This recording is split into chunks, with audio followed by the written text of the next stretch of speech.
안녕하세요. 평생을 힘들게 그리고 가난하게 살아온 저에게 얼마 전에 기적과도 같은 일이 생겨서 이렇게 사연을 보내게 되었습니다. 저는 남들과 다를 것 없이 그저 평범한 삶을 살고 있었던 아이였어요. 할머니네 집에서 엄마와 함께 살았고 엄마 아빠는 이혼해서 저는 이혼 가정 아이였음에도 불구하고 너무나 많은 사랑을 받았기 때문에 결핍된 것 없이 행복하게 살았습니다. 그런데 그때 저에게도 청천벽력과도 같은 일이 벌어졌지만요. 저희 할머니가 폐지를 주우면서 돈을 조금씩 모으는 게 약간 취미이자 그리고 삶의 원동력이라서 항상 무슨 일이 있어도 비가 오나 눈이 오나 폐지를 주우셨거든요. 그런데 그날도 그 사건이 터진 날에도 할머니는 눈이 펑펑 왔음에도 불구하고 폐지를 주우면서 몸을 움직여야지 살맛이 난다고 하면서 몸을 꽁꽁 싸매고 밖을 나갔어요. 엄마는 나가지 말라고 말려도 할머니 고집이 워낙 세니까 끝까지 말리지 못했고요. 그런데 그때 할머니가 집을 나가신 지 4시간 정도 되었을 때 제가 있는 집에서 전화벨 소리가 띠리링 띠리링 다급하게 울렸어요. 직감적으로 무슨 일이 생겼구나라는 걸 저는 느낄 수 있었고 바로 그 전화를 받았습니다. 여기 영동병원인데요. 할머니가 크게 넘어져서 지금 수술로 바로 들어가셔야 하거든요. 보호자 되시는 분이랑 빨리 와주시기 바랍니다. 라는 다급한 목소리가 수화기 너머로 들려왔어요. 제가 전화를 받고 엄마 하면서 충격적인 표정을 짓자 엄마는 바로 전화를 넘겨받아서 상황 파악을 한 뒤에 저보고 너는 집에서 집 지키고 있어. 할머니가 지금 많이 아프니까 엄마가 먼저 가서 상황 보고 연락할게. 절대로 함부로 나가지 마. 지금 길이 엄청 위험하니까 하며 애써 슬픈 눈을 숨기려 하면서 엄마는 그 한겨울에 슬리퍼에 가디건만 걸치고 급하게 길을 나섰습니다. 저도 따라가고 싶었지만 엄마는 제가 충격받을까봐 오지 못하게 한 것 같아요. 나중에 상황을 들어보니까 할머니는 폐지를 줍다가 빙판길에 미끄러지신 거였어요. 문제는 경사도가 엄청나게 높은 곳에서 미끄러진 거고 그래서 할머니의 머리가 깨지면서 출혈과 함께 그 흰눈 사이에서 행인에게 발견된 겁니다. 한 할머니가 길에 쓰러져 있으니까 빨리 여기로 출동해달라고요. 그렇게 구급차가 할머니를 싣고 가고 할머니는 긴급 대수술을 받게 된 거였어요. 하지만 연세도 너무나 많이 드셨고 아무래도 먹고 사는 게 힘들다 보니까 제대로 못 먹어서 건강도 안 좋았던 바람에 할머니는 결국 입원한 지 7개월 만에 돌아가셨습니다. 그 전까지는 먹고 사는 게 힘들어도 빚이 없으니까 모은 돈으로 어찌저찌 다른 사람들처럼 평범한 나날들을 살 수 있었어요. 할머니가 그동안 입원하면서 수술을 4번이나 더 받으시고 이런저런 비보험 약물들이 계속해서 들어가니까 결국 저희는 빚더미를 떠안게 된 거였죠. 할머니가 돌아가시고 나서 저와 엄마에게 남은 거라고는 쓸쓸하고 공허하고 무어라 표현할 수 없는 슬픈 감정과 하루하루를 목조이는 빚더미뿐이었습니다. 이건 아니라고, 이건 아닐 거라고 아무리 소리쳐봐도 현실은 바뀌지 않았어요. 제가 할 수 있는 것은 아무것도 없었습니다. 중학생이었던 제가 뭘 할 수 있었겠어요. 엄마는 그날부터 매일 병원비 남은 것 때문에 이자 때문에 한숨을 집에서 푹 쉬었고 식당 설거지부터 시작해서 빌딩 청소까지 굳은 일은 다 도맡아서 하게 되었죠. 저는 진짜로 너무너무 힘들었어요. 그래서 제가 고등학교를 올라가자마자 바로 자퇴를 하고 엄마를 도와드리기 시작했죠. 아무래도 엄마 혼자서 이 많은 2천만 원이라는 빚을 다 감당하기 힘들 거라고 생각했거든요. 솔직히 2천만 원이 남들에게는 아무것도 아닌 것 같은 비용일지라도 저와 엄마에게는 에베레스트 산보다 더 높은 빚더미의 산처럼 보였습니다. 일단 우리 엄마 속을 좀 편하게 해주려면 내가 빨리 돈을 벌어서 이놈의 빚부터 없애야 한다는 생각이 가장 우선되었어요. 그래서 저는 바로 자퇴를 하자마자 배달 알바를 했습니다. 지금에도 배달을 하면 돈을 많이 벌 수 있잖아요. 제가 했을 때만 해도 마찬가지였어요. 배달 일을 통해서 정말 많은 돈을 벌 수 있었습니다. 그냥 평범한 알바보다 열심히 일하면 건당 받으니까 시급이 2배에서 3배 정도 높은 거였어요. 저는 좋았죠. 빨리 일해서 돈을 빨리 모을수록 우리 엄마 근심 걱정 덜 수 있으니까요. 그런데 배달 일을 3개월 일을 하고 나니까 수중에 돈 1,800만 원이 모였습니다. 그 시대에 그 정도 시급에 비하면 정말 많이 모은 거였어요. 엄청 뿌듯하기도 하고 또 빨리 우리 엄마 마음에 빚을 덜어주고 싶다라는 생각에 엄마에게 빚을 갚을 수 있게 되었다고 말했고, 엄마는 세상에서 가장 행복한 표정을 지으면서 정말이냐고 저에게 되물었죠. 저도 마찬가지로 미소를 지으면서 이거 정말이라고 하답했죠. 그렇게 저는 빚을 갚고 여전히 배달을 하면서 생계를 유지하게 되었어요. 엄마도 저 덕분에 평생 마음이 한이 되었던 빚을 싹 다 갚을 수 있어서 정말 세상 날아갈 듯이 기쁘다고 말씀하셨거든요. 엄마가 그렇게 말해주니까 정말 기분 좋았고 제가 앞으로 삶을 살아가게 해주는 원동력이 되었습니다. 와, 이런 맛에 내가 인생을 사는가 봐 하면서 좋아서 뿌듯해하고 있었는데 엄마가 마지막에 암 판정을 받으신 거였어요. 유방암이셨는데 통증이 극심한데도 불구하고 혹시나 병원에 갔다가 할머니처럼 똑같이 병원비 때문에 자식들한테 피해를 끼칠까봐 꾹 참은 거였죠.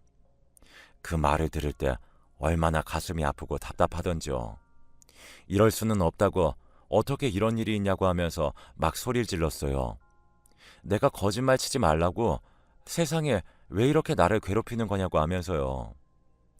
엄마의 암은 3기였고 바로 항암 치료를 시작했지만 가면 갈수록 엄마의 체력이 뒷받침해주지 못해서 항암 치료도 제대로 받지 못했어요. 약이 투약될 때마다 미친 듯이 어지럽고 정말 토할 것 같은 기분이 든다고 하면서요. 그렇게 엄마는 치료를 제대로 받지 못했고 본인의 의지도 약한 상황에서 암세포가 점점 전이가 빨리 되어버린 겁니다. 엄마는 암 판정 3년 만에 결국 다른 질병도 악화되어서 제 곁을 떠나게 되었어요. 돈이 뭐라고 진짜 한스럽더라고요. 우리 할머니의, 그리고 엄마한테 돈이 있었다면 이렇게 힘든 인생을 겪지 않게 해줄 수도 있었을 텐데 말이죠. 그리고 또 엄마한테 돈 부담을 안 주었다면 더 일찍 병원에 가서 통증이 있었을 때 진단을 받게 해서 더 오래 살 수 있게 만들 수 있었을 텐데 하면서 너무나 마음이 아프고 안타까웠습니다. 제가 아무리 생각해도 이건 정말로 아닌 거였어요. 내가 이렇게 고통받는데 하늘에 있는 하느님은 내가 정말로 불쌍하지도 않냐고 하면서요. 한순간에 고아가 되어버린 저는 슬픔에도 불구하고 난 이제 곁을 지켜주는 어른이 없으니 정신 차려야겠다 마음을 굳게 먹었습니다. 그래서 저는 고등학교를 자퇴했지만 바로 학위를 따려고 열심히 했어요. 학점은행제에 들어가서 학사학위를 따게 되었어요.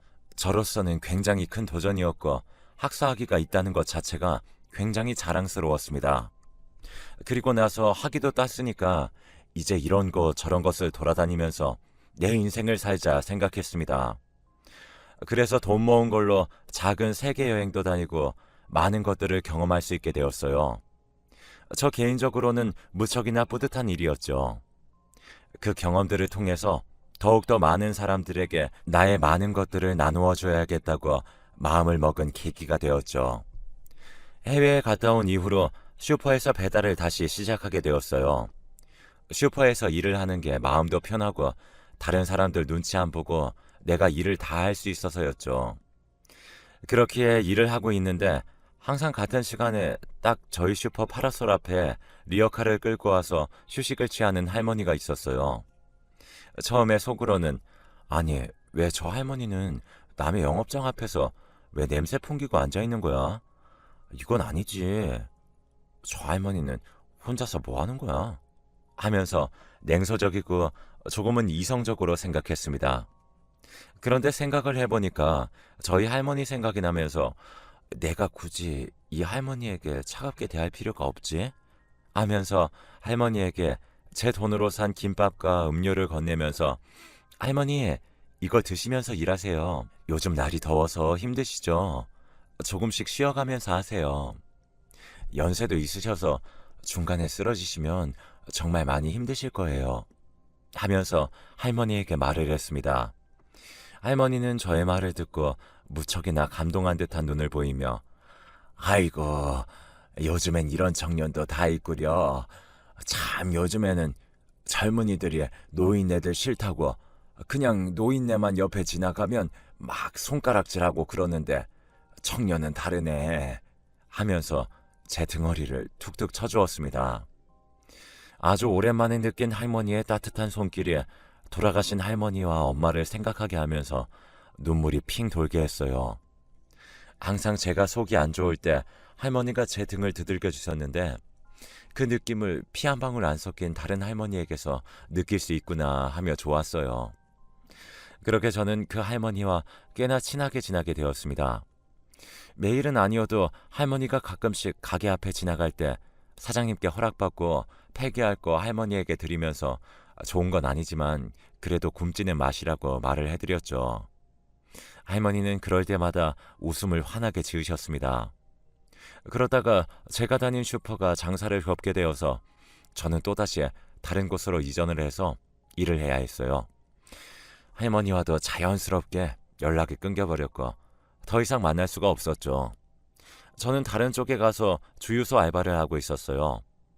그런데 사실 주유소 알바라는 게 하루 종일 밖에 있어야 하고 손이 얼음장처럼 차가운데 힘든데도 불구하고 일하니까 정말 지치더라고요.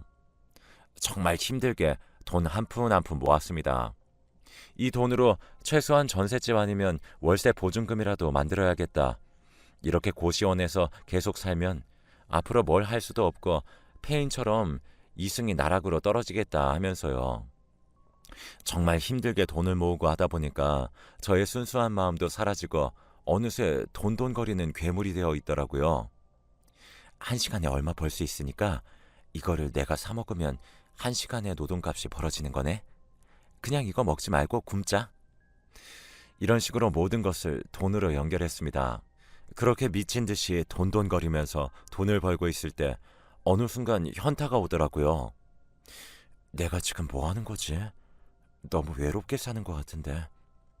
이건 내가 원하는 인생이 아닌데. 하면서요. 조금 위축되고 힘들어진 저는 주유소 알바를 그만두었습니다.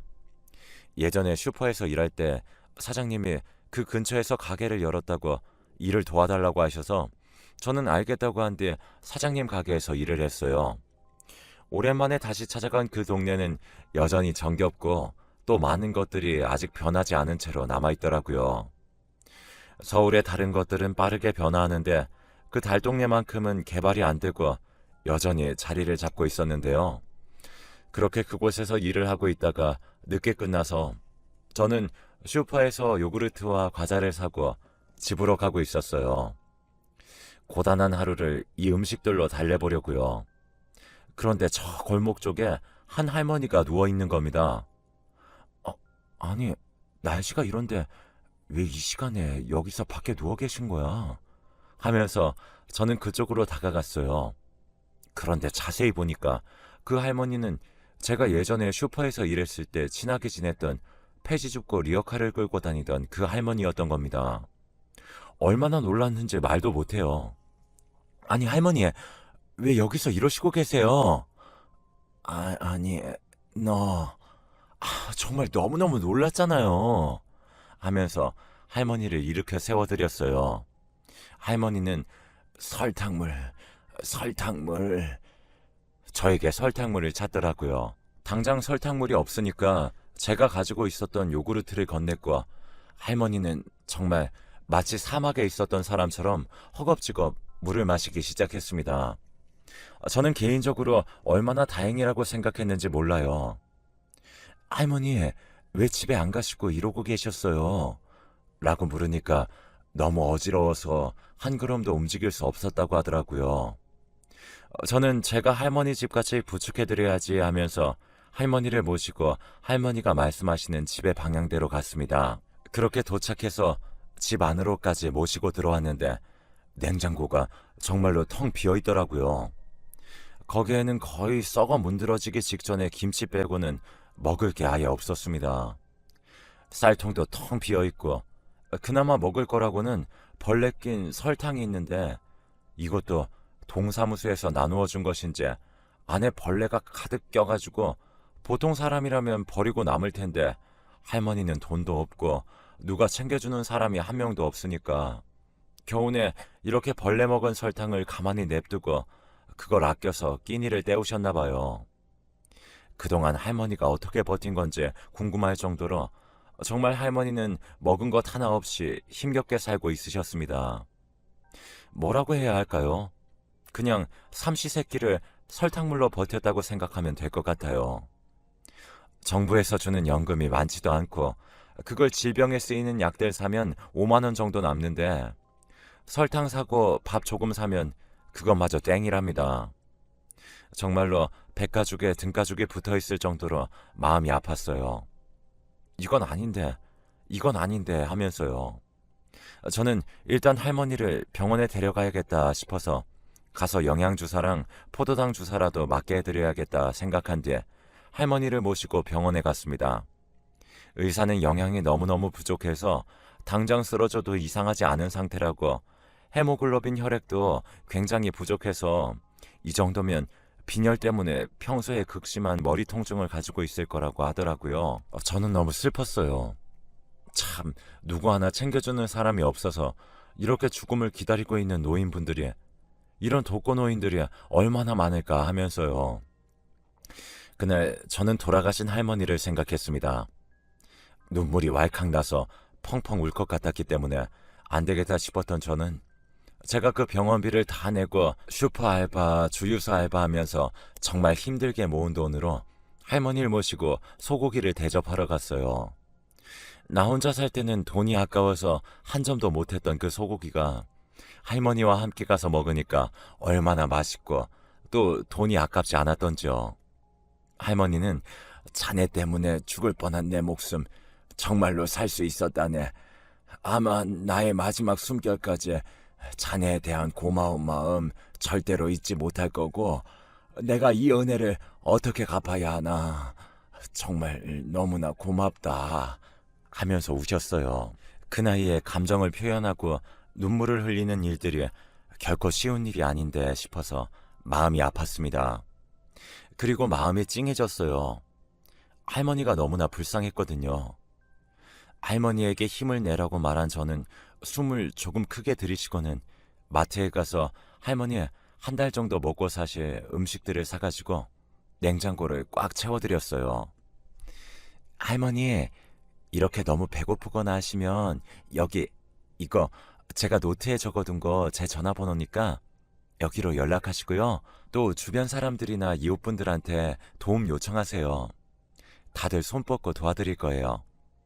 자꾸 집에서 침울하게 있으면 사람 일도 안 풀리고 또 잘 안 풀리고 힘들어져요. 아시겠죠? 제 말 꼭 들어야 해요, 할머니. 하면서 할머니께 신신당부를 했습니다. 다음날 집에서 쉬고 있는데 자꾸 할머니가 아른거리더라고요. 이건 내가 혼자서 신경 써서 해결될 일이 아니다. 모두의 도움이 필요하다고 판단을 한 저는 동사무소에 가서 사회복지사와 이 할머니를 연결 좀 해달라고 강력하게 말했습니다. 조금 더 세밀하고 섬세한 보조가 필요하다고, 그래서 꼭 좀 연결을 해달라고 신경을 써달라고 하면서요. 그곳 직원들은 걱정하지 말라고 하면서 저를 안심시켰고 이후에 할머니의 담당 복지사를 연결하고 나서야 저는 한숨 덜 수 있었어요. 그럼에도 불구하고 몇 달에 한 번씩 종종 할머니에게 찾아가서 제가 피땀 흘려 번 돈으로 냉장고를 채워드렸죠. 누군가에게 나의 마음 그리고 도움을 줄 수 있다는 게 저 개인적으로는 굉장히 고마웠고 또 감사했어요. 그래서 할머니를 돕는다는 게 온전히 할머니를 위해서가 아니라 저를 위해서 하는 행동이었습니다. 그렇게 저는 알바를 하면서 살고 있을 때 문득 이렇게 살다가 30이 넘었을 때 정말 이룬 것 하나 없이 전전하는 인생이 될 수도 있겠다. 이렇게 살면 안 되겠다 싶었던 저는 이를 꽉 깨물고 학사학위 딴 걸로 대외 활동을 시작했습니다. 서울에서 사람들과 어울려 다니면서 제가 할 수 있는 것들을 하기 시작했고 취업을 위해서 본격적으로 준비를 했어요. 내가 부족하다 보니까 그리고 평균적으로 나이도 많다 보니까 더더욱 힘을 냈어야 했었죠.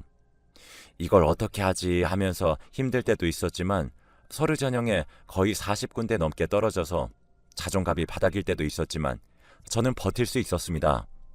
그 누구보다 열심히 살아왔고 내가 살아온 방식대로만 쭉 살아간다면 언젠가 다시 보상받을 수 있을 거라고 믿어 의심치 않았어요. 그렇게 저는 다행히도 서류 1차 합격, 2차 간이 면접 합격, 3차에 4차에 이어 사장님들 등등 높은 분들과의 면접만이 남게 되었습니다. 이 회사에 취업하면 정년도 거의 보장받은 상태인 거고 제발 합격했으면 좋겠다고 저는 두근거리는 마음으로 그 회사에 딱 들어갔어요. 면접을 보려고요. 제 앞에 면접관들이 3명 정도 있었는데 갑자기 옆문이 확 열리면서 휠체어에 탄 한 백발 노인과 그 노인을 끄는 남자가 보이는 겁니다. 그분도 한자리에 차지했고 저는 고개를 들어 그분들을 쳐다보았습니다.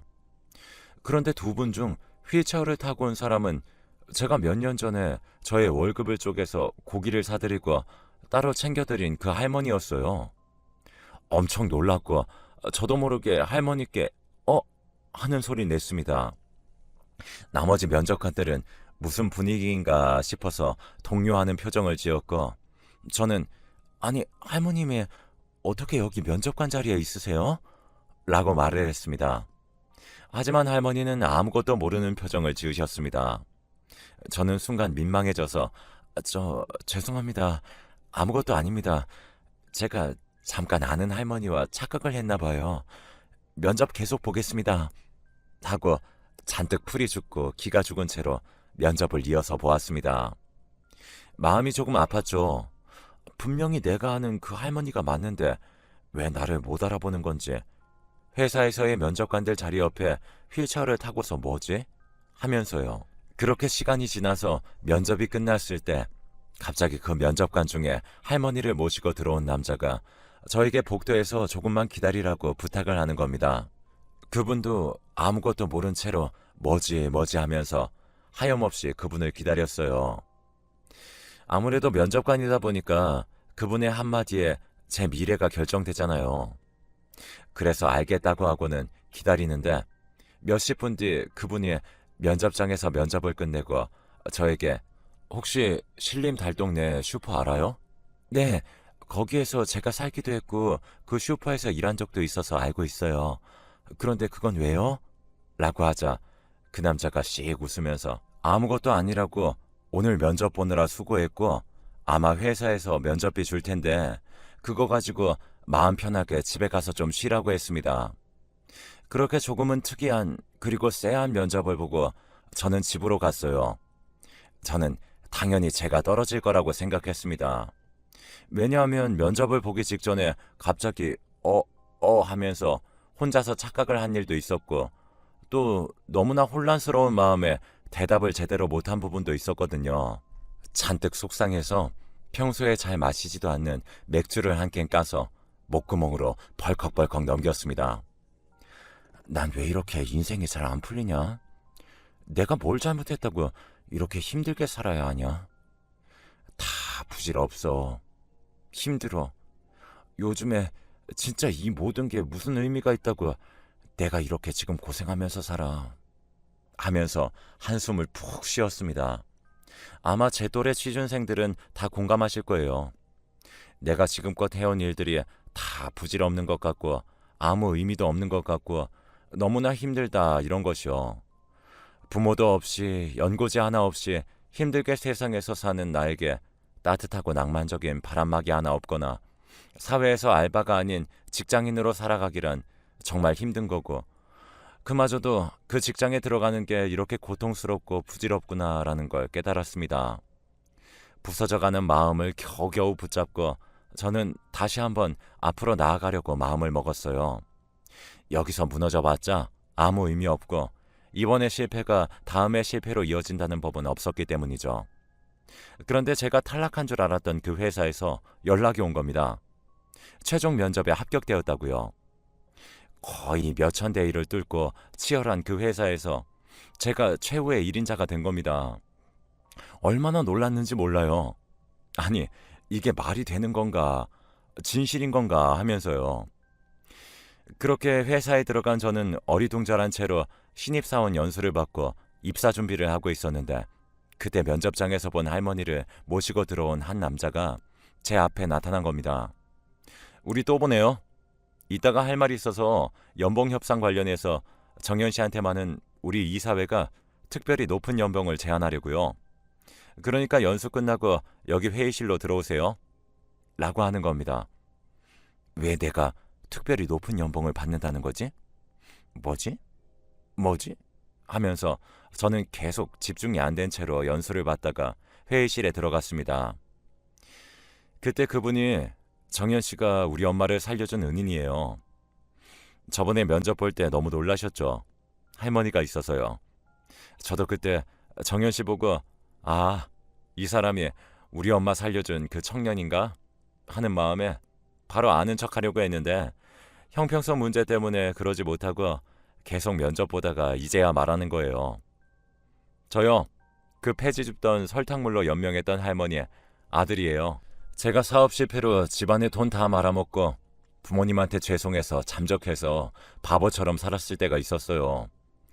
그때가 우리 엄마 살림이 다 떨어져서 하루하루 연명했던 그때였고요. 저는 창피하고 죄송스러운 마음에 부모님 뵈러 가지도 않고 술에 의지해서 살았거든요. 그러다가 다시 한번 일어서 보자 하고 동업자와 함께 투자받아서 지금 이 식품회사 차린 거고 그게 마침 잘 돼서 한류 유행 타서 저희 회사도 함께 성장하게 되었고 주식회사로 전환하면서 많은 돈을 벌 수 있게 되었어요. 제가 뒤늦게 엄마를 모시고 왔는데 엄마는 기억상실증, 그러니까 착한 치매에 걸려서 예전 일을 천천히 잊어버리게 되는 그런 병에 걸리게 된 거죠. 엄마가 건강하실 때에는 맨날 정현 씨 이야기를 그렇게 했어요. 정현 씨 증명사진 엄마가 가지고 있는 것도 유일하게 제가 정현 씨를 알아볼 수 있었던 계기가 있었거든요. 그 증명사진이 여기 이력서에 붙어 있는 거랑 똑같았어요. 정현 씨 덕분에 정말 우리 엄마가 살 수 있었고 지금은 비록 엄마가 착한 치매에 걸려서 정현 씨를 알아보시지 못하지만 생전에 그 아이를 꼭 찾아서 보답하고 싶다고 입이 닳도록 말했기 때문에 이제는 정현 씨한테 아들로서 제가 그간의 은혜를 갚고 싶어요. 그래서 성품도 좋고 남들을 도와주는 걸 좋아한 정현 씨를 제가 최종 합격자로 뽑자고 강력하게 추천했고 이사회들한테도 따로 말해서 연봉도 신입사원보다 5년 정도 더 근무한 경력자들의 정도의 대우를 해주자고 말했어요. 그게 결의가 되어서 이렇게 말하게 되었네요. 아마 지금 어리둥절하고 이게 진짜인가 싶겠지만 점점 더 적응이 될 거고 그러면 우리 회사에서 큰 역할을 해줄 거라고 기대해요. 우리 엄마를, 죽어가던 우리 엄마를 그 고사리 손으로 케어해주고 봉사해주어서 기대하는 바가 큽니다. 라고 하면서 제 손을 잡고 고개를 숙여 인사하는 겁니다. 감사하다고요. 저는 진짜 너무 놀랐어요. 어른들 말에 착하게 살면 복이 온다는 말이 있던데 그걸 이럴 때 쓰는 말이구나 싶었어요. 세상에 어떻게 이런 일이 나에게 생긴 건지 너무나 신기하다면서 저는 무어라 말할 수 없을 정도로 굉장히 큰 기쁨을 터뜨리게 되었습니다. 이건 솔직히 기적이었어요. 진짜 기분이 좋았고 날아갈 것 같았기 때문이죠. 그렇게 저는 한평생 이 회사에 충성하리라 마음을 먹고 일하고 있었습니다. 바로 할머니가 지금 치매에 걸리셔서 저를 알아보시지는 못하시지만 아들들이 다시 성공해서 할머니 배부르게 밥 드실 수 있도록 챙겨주고 또 살도 포동하게 찌셔서 등가죽과 배가죽이 붙은 그런 모습을 볼 일이 없어져서 저는 개인적으로는 굉장히 기쁘고 또 뿌듯하네요. 솔직히 저는 할머니 아드님의 적극적인 채용 태도가 없었다면 아직도 백수로 알바 인생을 전전했을 것 같아요. 저는 도저히 꿈도 꿀 수 없는 연봉을 받고 다른 사람들보다 비교도 안 될 정도로 감사한 기회를 얻게 되었습니다. 취업하기 전에는 정말 힘들고 세상이 어두컴컴하게 보였는데 이제는 정말 이만큼 아름다운 세상도 없구나, 정말 찬란하고 좋다 하는 생각이 들었습니다. 저는 이제 미련 없어요. 이렇게 좋은 회사에 취업하고 좋은 사람들과 함께 일을 한다는 것 자체가 저에겐 정말 큰 행운인 것 같습니다. 거창하게 몇 억 보상받고 일했다 이런 이야기가 아니지만 저는 그래도 회사에 취업하고 평생 직장 가지게 되고 연봉도 만족할 만큼 받게 되었다는 게 가장 기쁘네요. 아, 만약에 정말 제가 할머니를 안 도와드렸다면 이런 일도 없었을 거예요. 지금 저에게 일어나는 일들이 정말로 기적처럼 느껴집니다. 너무 뿌듯하고 기분 좋네요. 여러분들도 항상 보이든 보이지 않든 착한 일 하시고 남들에게 봉사하시면서 살길 바랍니다. 그렇게 살면 언젠가는 복이 오는 것 같아요. 제비가 씨앗 물어다 주듯이 말이에요. 그럼 저는 여기서 사연 마무리하겠습니다. 여러분들, 날씨가 추우니까 몸 따뜻하게 하고 다니세요. 건강이 최고입니다. 아 참, 사연을 마무리하기 전에 제가 이 글을 쓰면서 전하고 싶었던 의도는 주변에 혼자서 힘들게 살고 계시는 독거노인 분들이나 가족이 없어서 돈이 없어서 힘들게 밥을 굶고 있는 이웃분들이 있으면 우리 비록 사는 게 정말 팍팍하고 요즘 더더군다나 삭막한데 그럼에도 불구하고 작은 손길을 한번 내어주시면 어떨까요? 아마 제 이야기를 듣고 계시는 분들이라면 그렇게 살고 있을 테지만요. 아무리 경쟁 사회라고 해도 우리 서로서로 보듬고 아껴주시고 또 함께 어울리면서 살아가는 게 인생에도 재미잖아요. 어떻게 사람이 생활하면서 그렇게 치열하게만 살 수 있겠습니까? 그냥 서로 돕고 없는데도 돕고 이런 게 가장 중요한 것 같습니다. 사실은 저도 할머니를 도왔을 때 아르바이트 하면서 1시간에 5,000원, 4,000원 그렇게 조금씩 받으면서 모은 돈이었거든요. 소고기를 사드릴 때도 나 같으면 나 혼자였다면 절대 못 먹었을 텐데 할머니와 함께 먹고 또 누군가에게 나의 마음을 전하는 거라고 생각하니까 새삼 그것도 그냥 소중하게 느껴지더라고요. 돈이 아깝다는 생각보다는 그래, 이걸 통해서 내가 할머니에게 좋은 마음 그리고 나의 이 따뜻한 마음을 전할 수 있으니까 그래, 그걸로 된 거다 라고 하면서요. 하여튼 그런 경험이 몇 번 쌓이다 보니까 저도 누군가를 도와줄 수 있는 유능감을 가지고 있다는 마음이나 뭐랄까요? 자신감, 자존감 이런 것도 높아지고 튼튼해지는 것 같습니다. 이 세상에서 나 혼자 살아가는 거 아니잖아요. 혼자 할 수 있는 일은 아무것도 없다고 생각하고 저는 그렇게 사실은 조금 자신감도 없고 그러한 사람이지만 용감하게 살려고 합니다. 그렇게 살다 보니까 정말 이번에 회사 취업이라는 복을 받게 되었네요. 뭐 오지랖을 부려서 이런 말 한마디 하는 것 같은데요. 그래도 좋은 것 같아서 말 꺼내게 되었습니다. 여러분들, 그럼 제 이야기 들어주셔서 무척이나 감사합니다.